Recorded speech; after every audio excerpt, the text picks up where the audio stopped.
Yesterday, September the 23rd, 2016, a date which will live in infamy. Senator Ted Cruz endorsed Donald J. Trump for President of the United States.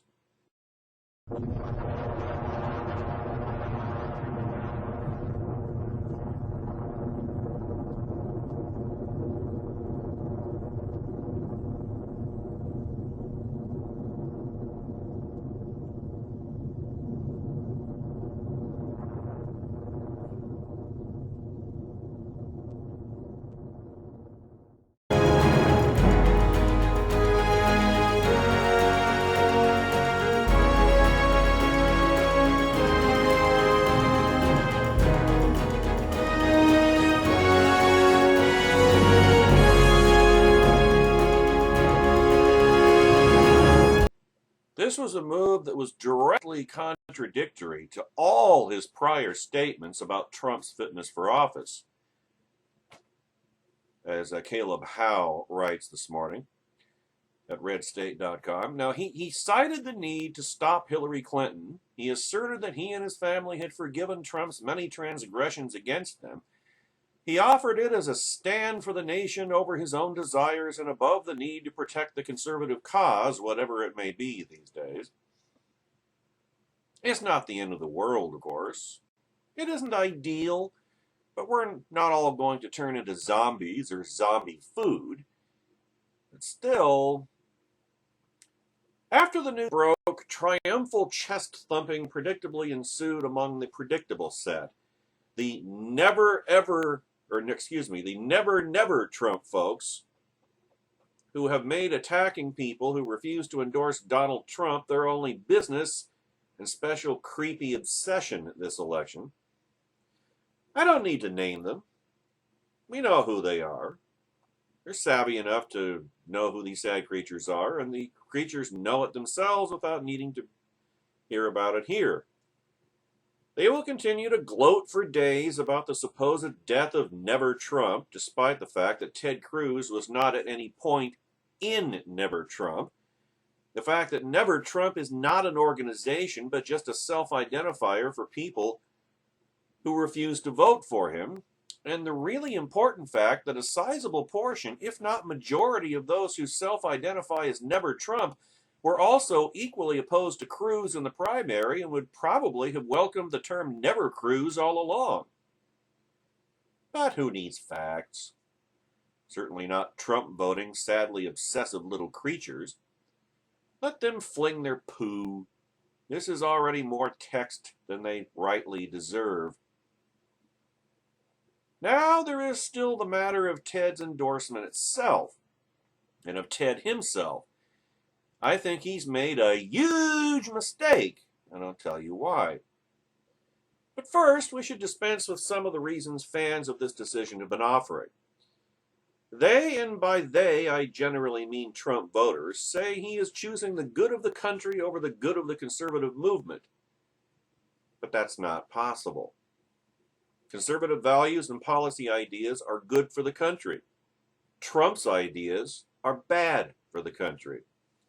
Dumping the former in favor of the latter isn't doing something good for your country. Stopping Hillary is an admirable cause in the abstract, but that's primary season talk. That ship has sailed, ladies and gentlemen. There are now and instead two Hillarys running. They both have dumb hair. They are both older than dirt. They are both pathologically incapable of honesty. And they are both big government liberals determined to destroy the conservative movement forever. If you believe, as some do, that she's even more destroy-happy than Trump is, then try to stop her. Many good people have made that choice. But don't try to turn it into a virtue. That's what the monsters do. In a classic case of projection, they cast upon Never Trump that which they are the most guilty of. Namely, they accuse the Never-Trumpers of sanctimony and condescension, a laughable complaint from the people who never stop piously bragging about how they are putting country first. and how they are stopping the real threat. And in this, Cruz is no different. Say you want to stop Hillary. Don't martyr yourself as making some big sacrifice for your country. It's gauche. For a specific example, Cruz cites Trump's new, and this time he super means it, list of potential Supreme Court nominees he's totally and for real going to select from. At the top of that list is Senator Mike Lee of Utah. Kind of the Sundance to Ted Cruz's Butch Cassidy. Well, Senator Lee yesterday said no thanks. In fact, he said it guffawingly on Twitter. He also told Red State that the Trump campaign never reached out to him, never asked him if he wanted to be on the Supreme Court, never even floated the idea to him. They just stuck his name on the list, quite clearly, to sucker Ted Cruz. You know, Trump, he wanted the Cruz endorsement. He figured out a way to get it. And Cruz is weak enough to capitulate to it, to get suckered. Trump is big on sticking people on lists against their will, I suppose, if it can get him what he wants. Senator Lee's office said all of this was a surprise, including Cruz's endorsement in which he specifically mentions Lee. Oh, yeah, that's an airtight list. Good call, Ted. Now, look, a lot of reluctant Trump voters have made a decision they aren't happy with. They, and this is the key, do not try to sell Donald as some wise or virtuous product. They don't lie to pitch their ware. They don't suddenly say they never took him seriously on immigration when there are ample recordings of them saying repeatedly that they take him seriously on immigration. These reluctant Trumps are usually smart, good, conservative Republican people. They can be admired for their tough decision. I know several people in this category. All of them are honest about how terrible he is. All of them make credible, reasonable arguments without trashing those who have not crossed the line. None of them write for Breitbart. You know, good people. And that's fine. But don't pitch him as some boon to the nation. It's not honest. It's dumb and creepy. Anyway, I've wandered far afield. Why is it a huge mistake for Ted Cruz to endorse Donald Trump? I think the most devastating assessment I saw yesterday was the one tweeted by Mediaites John Ziegler. Quote, Ted Cruz was with Trump when he could have beaten him, against him when he couldn't, then he non-endorsed with maximum damage, and then caved for zero gain. The only part I take issue with there is that I don't think in reality that Ted Cruz suffered much, if any, damage from his stand for conscience at the Trump bench. I think far from just no gain, Ted Cruz is going to suffer major damage from this cave. Now, the truth is painful, and the truth is that this was politically bad for Ted Cruz. It was badly timed. He has little to gain from it. Look, the party is in for a pound now. They're going to try to drag their dead orange weight across the finish line. And in 4 years, Republican hopefuls are still going to need the party. So in the sense that playing ball now may, and I mean may, get the party to play ball later, then fine, that is a minor upside. Likewise satisfying donors. But when it comes to voters, all Ted Cruz has done is taken his only remaining dedicated fan base, his hardcore supporters who make up an also large, though probably not half, segment of the never-Trump population and utterly disappointed them. And I mean utterly. Cruz groups on Facebook are changing their names. Twitter was awash with gnashing teeth and garment rending. He has alienated them thoroughly.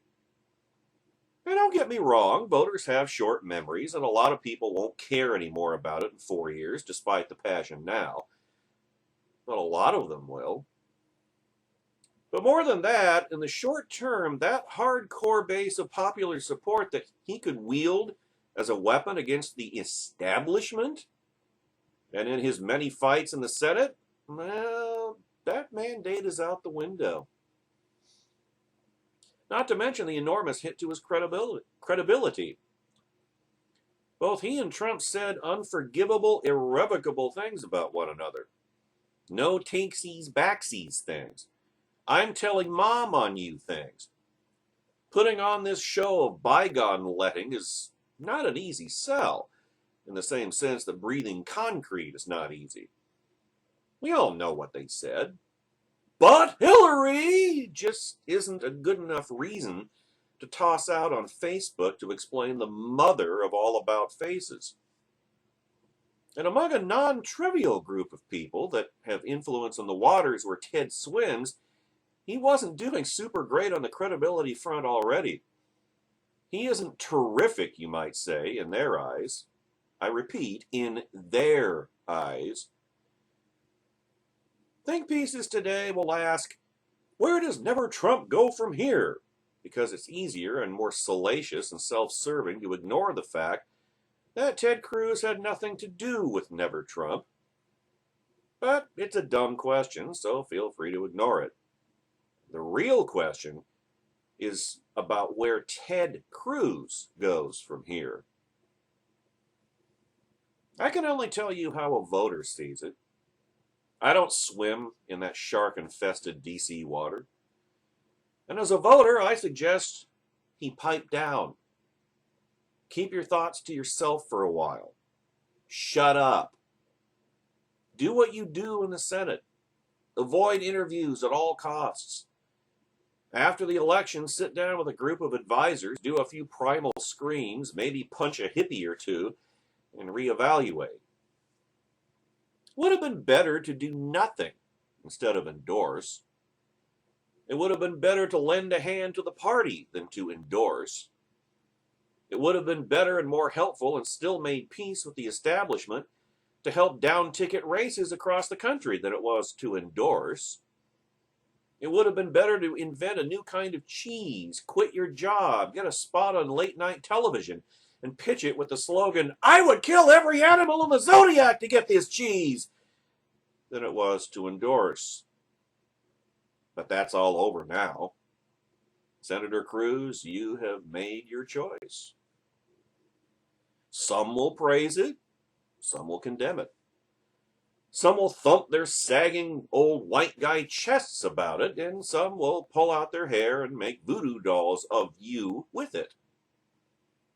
But if you want my opinion, and I'm sure that you don't, just keep quiet. Zip it. Button it. Go zen for a while. Consider the next few months your rebuilding year. And then get back to the good work you've always done. And I trust, Ted, you will do again. We'll just see how irrepressible Ted Cruz really is.